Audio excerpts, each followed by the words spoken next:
We're ready for the panel part of the event today. I would like to ask the panel members on stage, Horst Streck, Simon Ususkin, Lennart Sas, Michiel Sala and Guido Landheer. So, great, applause. Woo! Great, thank you guys for being here. Good to see you. So I'll introduce you quickly, and then maybe you guys can give us just a one-liner about, or shall I? Well, I'll introduce you and then just say something about yourself if you need to. Well, shall I do an introduction? Then I'll do. Okay, Lennart Sas, one of the first, maybe the oldest indie company in the Netherlands. No, there's that's two more. Evo. That's Evo. That's right. Else. That's Evo. Yeah. I'm sorry. One of the first indie companies in the Netherlands, was making games since early 90s from school. Yeah, 97. Yeah.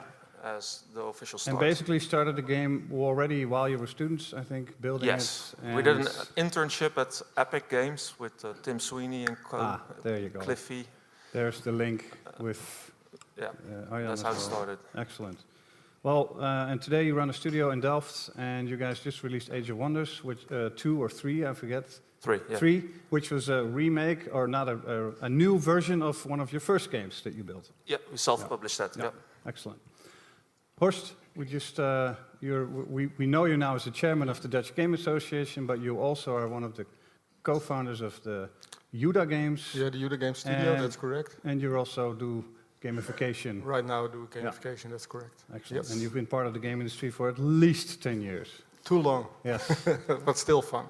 And Simon, you're from the UK. Yes. And you founded IQ.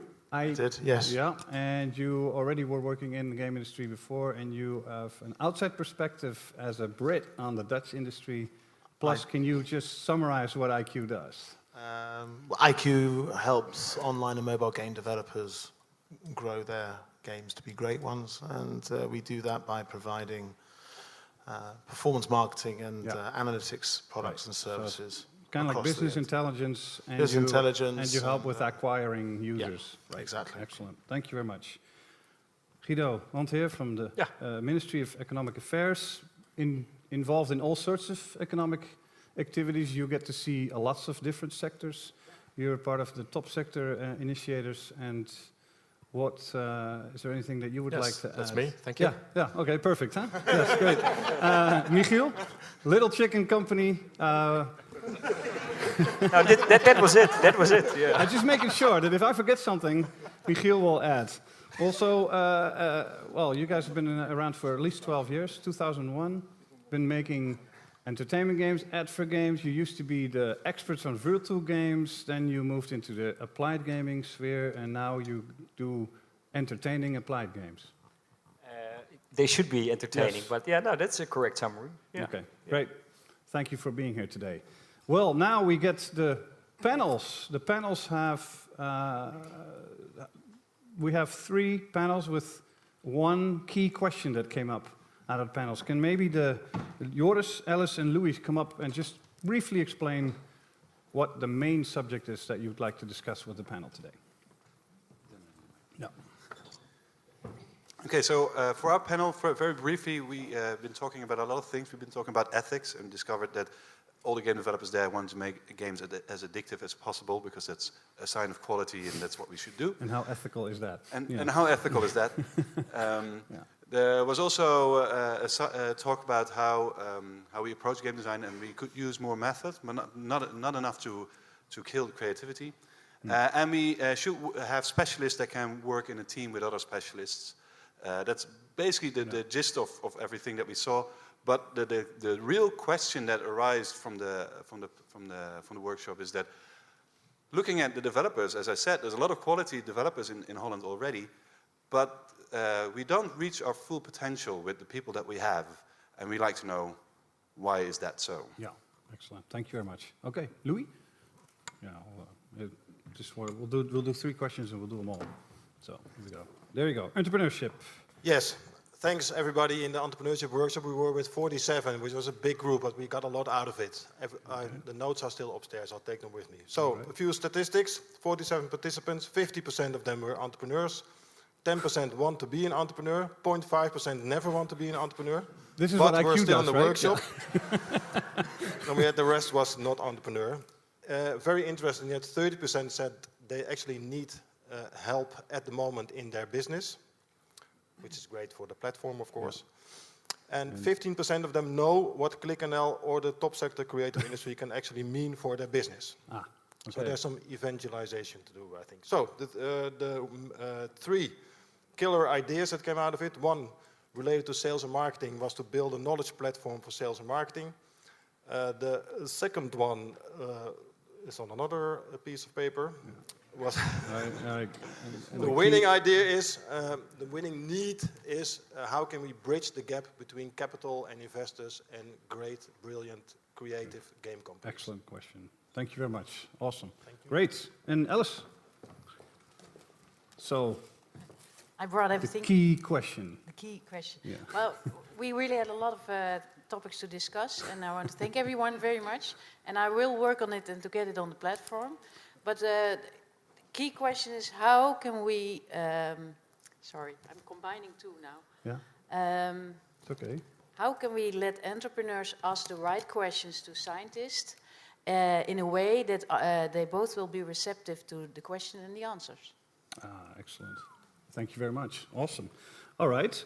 Well, the goal of this panel is we have actually set a goal, and we were discussing what this panel should be about, and I said world domination, but that was not humble enough. So we made it how to reach the top 3 in Europe, and then next year we'll do world domination.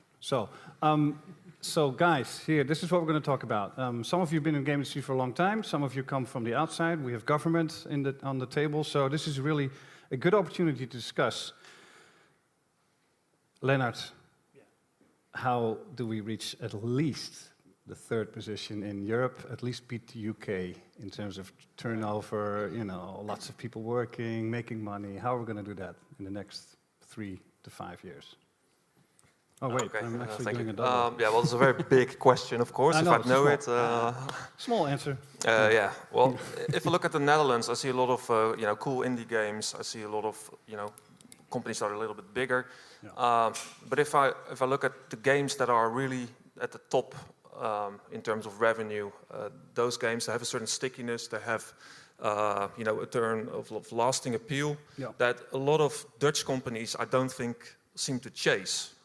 We make lots of little they don't fun. have the appeal, or they don't? Well, they don't chase that sort of stickiness. Though, like a game where you can lose hundreds of hours in, and the addictiveness. The addictiveness, yeah. Like little action games, or little racing games, fun for You see lots of games that with all respect, lose their taste very quickly, and so I think we need to look into making games from a development perspective that have a lasting appeal, whether it's free to play, whether it's premium games. If you look at premium games like Skyrim or Civilization or Minecraft, they have all lasting appeal. If you look at in the free to play space, Clash of Clans, League of Legends, they have lasting appeal. And I think that in terms of entertainment games, that is very important. And you can generate cash flow, repeat business, and not go from indie game to indie game, and you'll hit a brick wall sooner or later. Okay, I would like to replace the word addiction with engagement, because I think there's good ways of doing it, there's bad ways of doing it, but there's nothing wrong with a fun game, right? An engaging game long term. Yep. Any of you guys want to respond to that?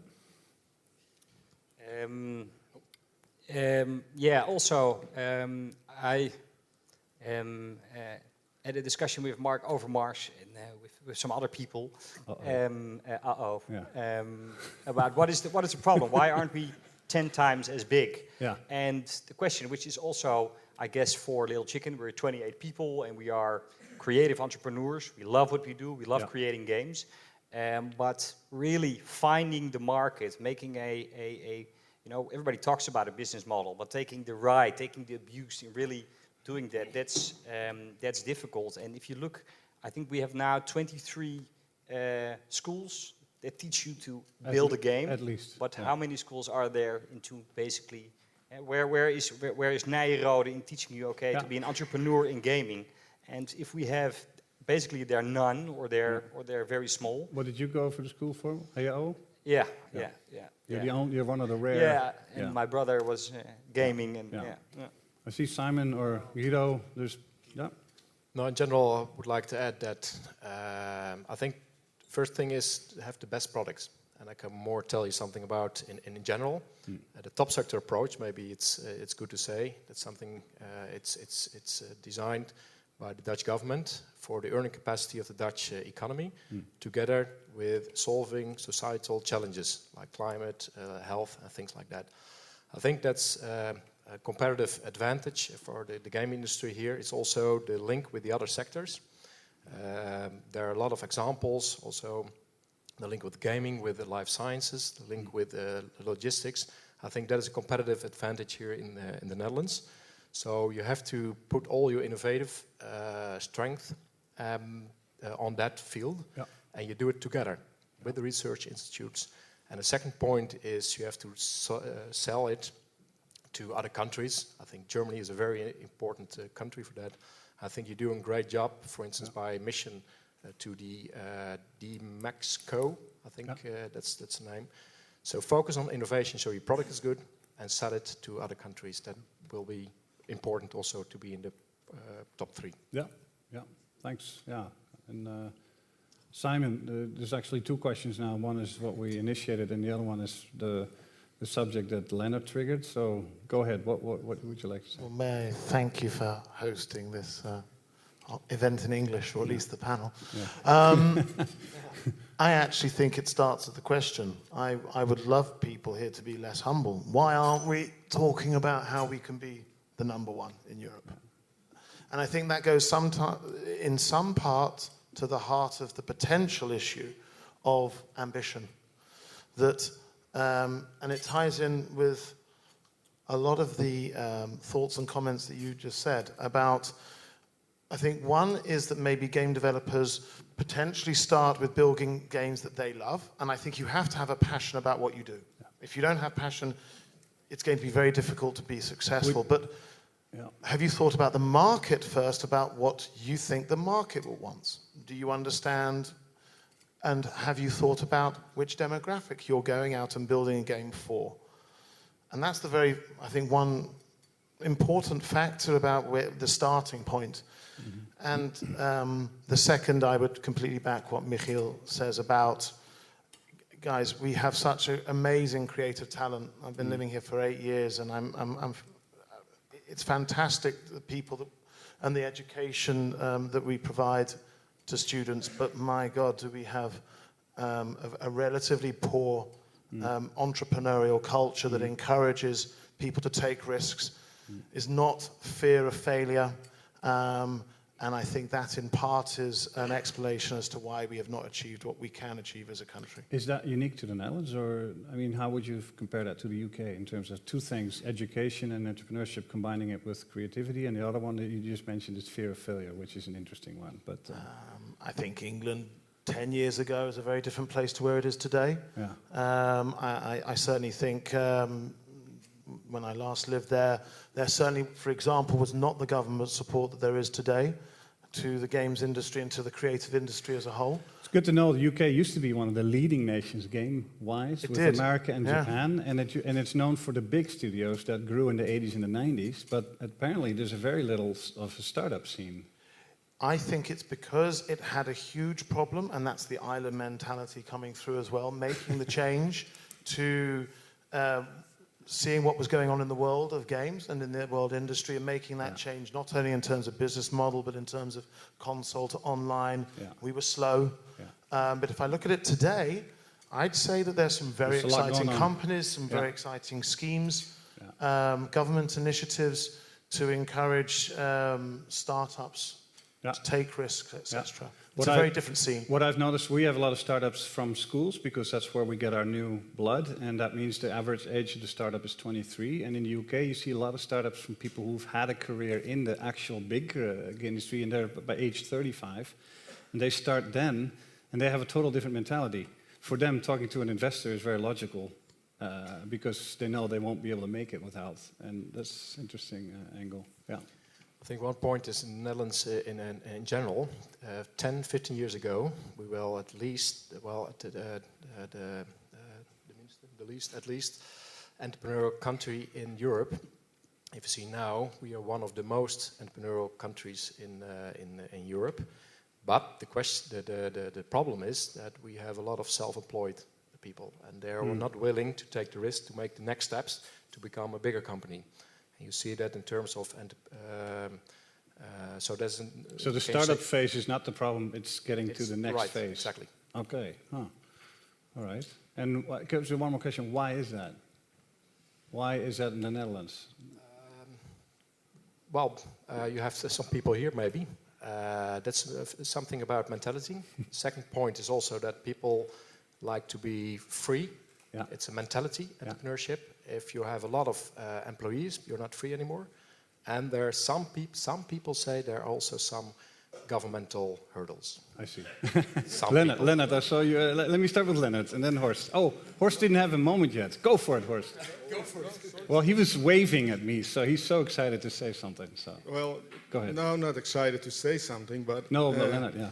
I just wanted to add, when I have a lot of experience, and that means that I've made probably more mistakes than anybody here. But one thing I remembered is don't take no for an answer too soon. If you go to publishers and want to make a deal and it doesn't work out, try to figure out why that is the case.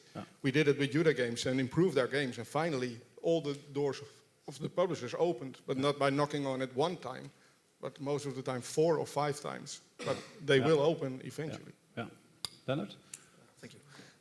I think one of the issues is that a lot of people who work in games know that it's a very volatile business, and making commitment to hiring employees, especially in the Netherlands, is of course very hard. And I think in America it's a lot easier to hire and fire staff. You can scale down any minute. Yes, yeah. So that's an issue, and I think also the profile of investors that you find in Silicon Valley and maybe also in some other countries is very different than the types of investors you tend to find in the Netherlands. Yeah. I know a couple of I don't know. I think the money in the Netherlands has been made in real estate or in other businesses, and I've seen some of those people investing in games and it going horribly wrong because I just don't understand, the risks and all of the fluidness that is involved in games. And maybe in other countries they know that. But is there also something in our culture that impacts that, Simon? I would like you to comment on that. Oh wow. There's one of the stickers that actually came from a great friend of mine, Oliver, upstairs on the entrepreneurship table. Yeah. I think one of the main reasons is we have not had a wonderfully big exit in this country for then private investors and potentially, I would say, also government to really think, my word, this is a industry that is You mean in the game industry? The games industry. Okay. We haven't had a Rovio. We haven't had a Supercell. We haven't had yet, to date, a leading example where, and I personally from experience have been around a lot of private institutions and private people to pitch ideas regarding investing to. And unless you can have that leading light that everybody else can hang around and think, oh, I want a piece of that action. Okay. It's hard for then the others to follow. We're sheep. I'm half American, so I've lived in the US and here, and there's one thing that I noticed, and somebody pointed out to me, and they said venture capital in the US is called risicokapitaal in Nederland. Venture sounds adventurous. And wow, let's try it. Let's give it a try. And so there's something there, don't you think? There's a wonderful story about Andreessen Horowitz, which is the venture capital firm that's responsible for some of the most successful online startups. And they've got the $100 a minute rule, which I love. It's a rule that any partner that has a meeting with a potential new startup in their offices that turns up late for the meeting has to pay the entrepreneur $100 out of cash out of their own wallet there and then. Wow. It's established a level of respect for startups and the relationship between venture capital investors and startups come, please, we want to hear your ideas. We welcome you, is a completely different attitude to the one that I've experienced, at least in Holland, where there tends to be people are very introverted, very private. It's very hard to know who the investors are in this country. Who can I go to with my great idea? Yeah. And I think if you can start from a cultural point of view of breaking those barriers down, you'll see a lot of success later on down the line. Yeah. To get investment money, Horst, you've had experience with it in the Netherlands. Is there something different about our culture that impacts bridging the gap between creative companies and investors? Or is it just that we're not good at pitching and the investors don't really understand us? I don't know, actually. I'm not sure, but it's always a matter of trust. Yeah. I had some investor coming by also, and it takes some guts to trust someone in that area. So that's difficult. So if they, in my opinion, we were in Finland, and that was the first good investment story I've heard. I trust the woman who told their story. We need them here. Is investment and growing to like a guerrilla-sized company or larger, is that the only good way to do entrepreneurship? Sometimes it sounds like that if you look at the startup scene and all that stuff. Leonard, you still own you're fully owner of your company. With my co-founder. Right, yes. but I mean, you guys have never gotten an investor as part of your ownership of the organization, but you have worked with an investor with your last game. Notch, Marcus Persson, he invested. He's from Minecraft, he's the designer and inventor of Minecraft. Yeah, he's like the archetypical, he's like an archangel investor. He's not an angel investor, but you can't go any better than that. Right. And what does that mean? What does that mean? Because what's the difference between an archangel investor and a hardcore Donald Trump? Well, it's very little strings attached, very little involvement. A relationship that's fully based on trust. Yeah. And why did he invest in your game? Someone who understands the business. Did he invest in the project or in your company? In the project. Yeah. And why did he do that? It was for him. I think it was a passion project. That he really. But you knew he played your game, right? Yes. And you sent him an email. Yeah. So that was that's. We were just very lucky with that. Yeah. And he was a fan of the original games and said, "Hey, we're doing a sequel. We're looking into getting investment either to go for self-publishing, or go the typical publisher route. And but we'd rather self-publish. So how about if you make an investment and we can make that happen? Would you ever consider an investor being part of your organization and giving more money to grow your company rather than your projects? We have considered it in the past. We even had some Chinese people coming over from one of those big companies over there. Okay.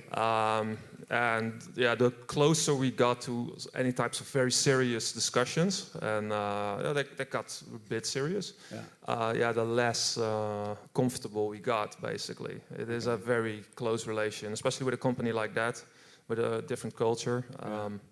It is you're no longer in control of your company if you get an investor like that, even if they don't have a majority stake, I would say. Right.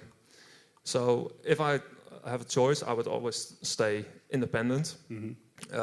But coming to your earlier comment, I don't think you always have to have that investor in order to be successful. If you just are ambitious enough, Marcus never had an investor, and he made Minecraft, and there are a whole bunch of other examples there. Yeah. But you just I think you should. A lot of people should be a bit more methodical in their approach to the market and their own position in that marketplace. And a lot of people just make this sounds like fun and make it. That approach won't get you. Michiel, why would you or would you not consider an investor? I know you've thought about it.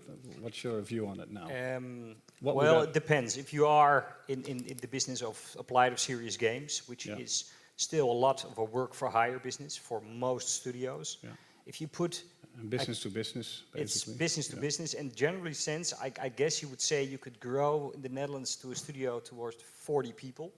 So you still can go 12 people up. Let's say if you use that model, and you mean without investment? Without investment, and go to a business towards maybe tops 4 or 5 million euros. Yeah. But if you, and that's what as an industry you want to look like, say, okay, if you want to take one of those games, make it into a product and scale up, which is a strategy if you want to go international. Right.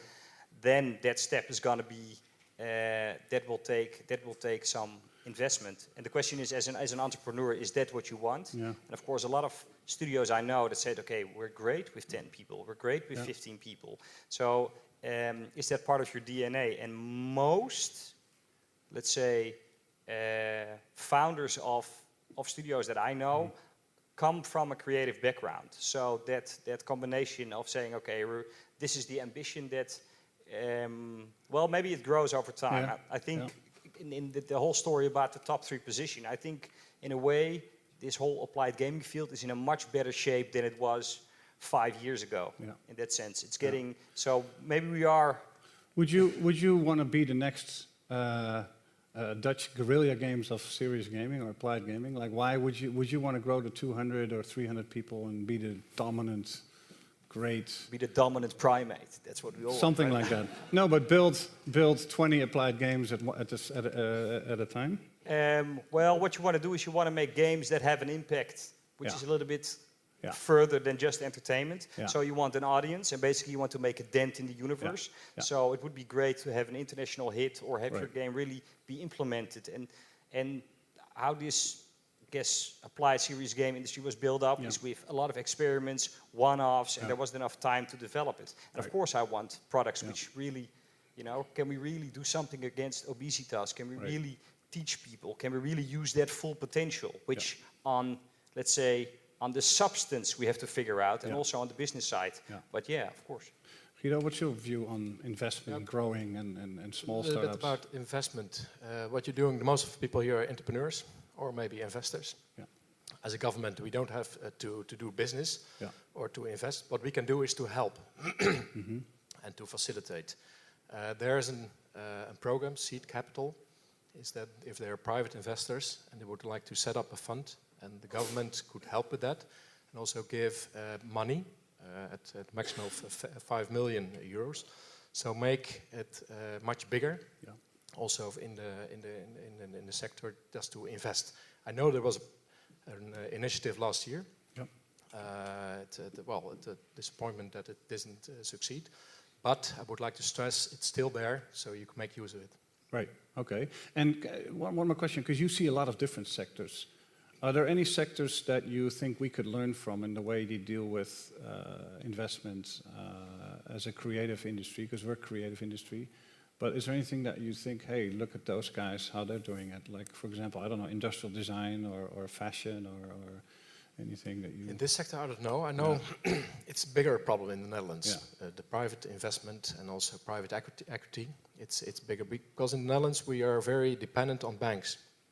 It's in our culture, so we are more dependent on banks. You know that the banks don't take any risks. They don't take any risk. So what you see now is that the new alternative crowdfunding, private investment, venture capitalists come up in the Netherlands. But we have to learn more, and we have to get away from dependence on the banks. Right. And that's where we have to go to. So you see, in general, the same problems as you have here in the early stage.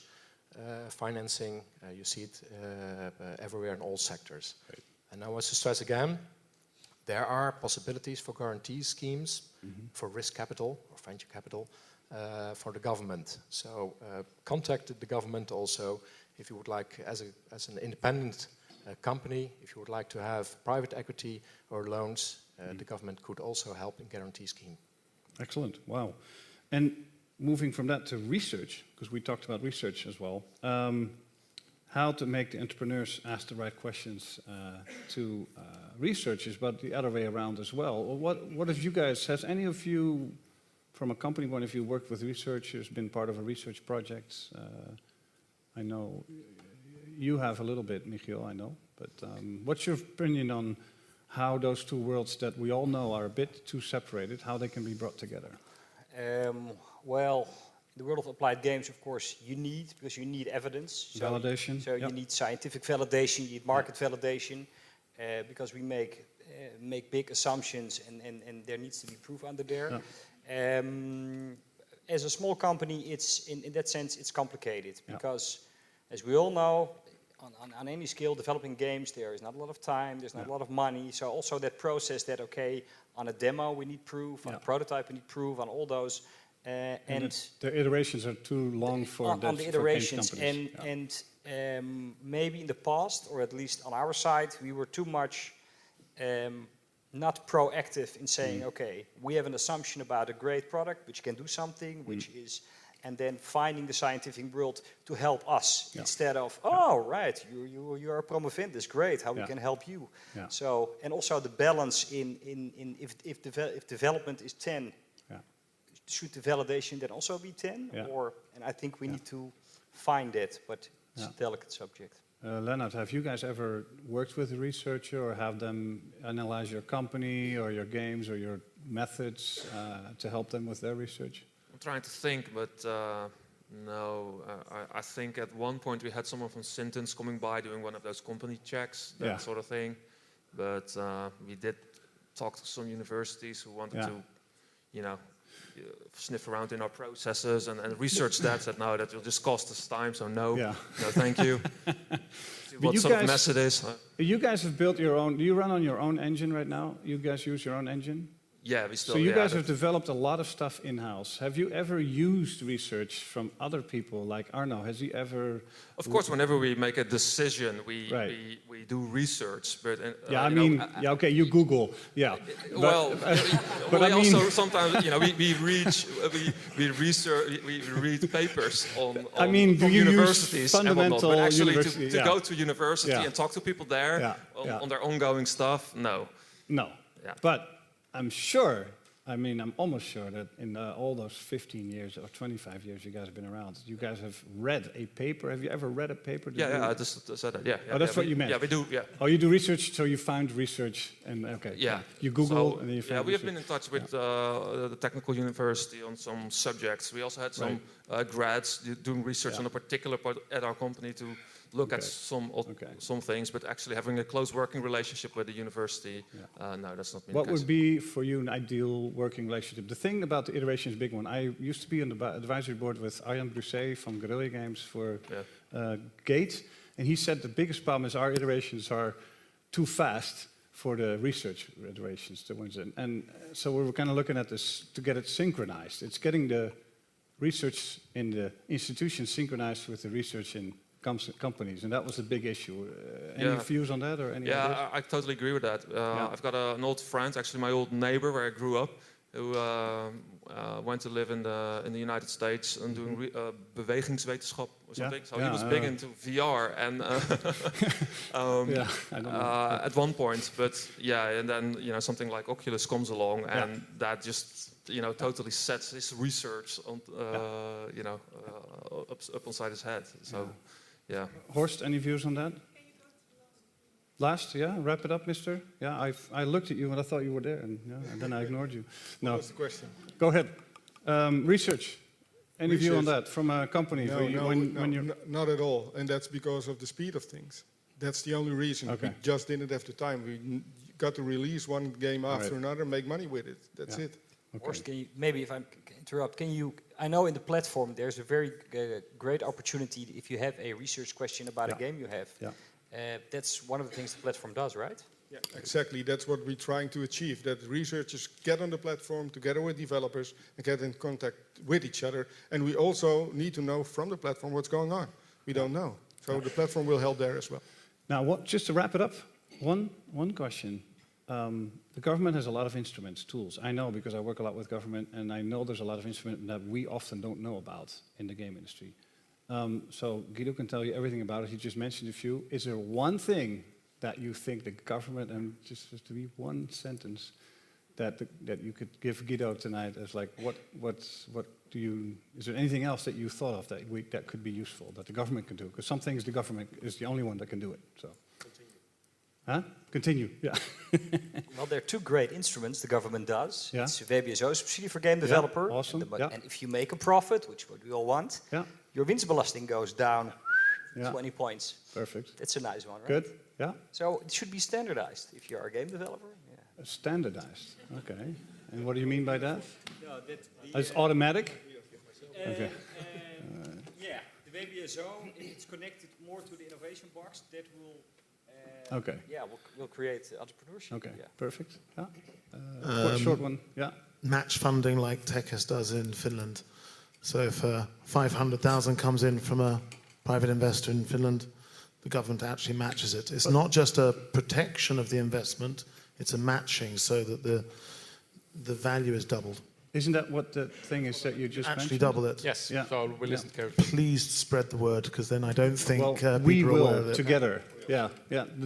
Through the Horst. Quick.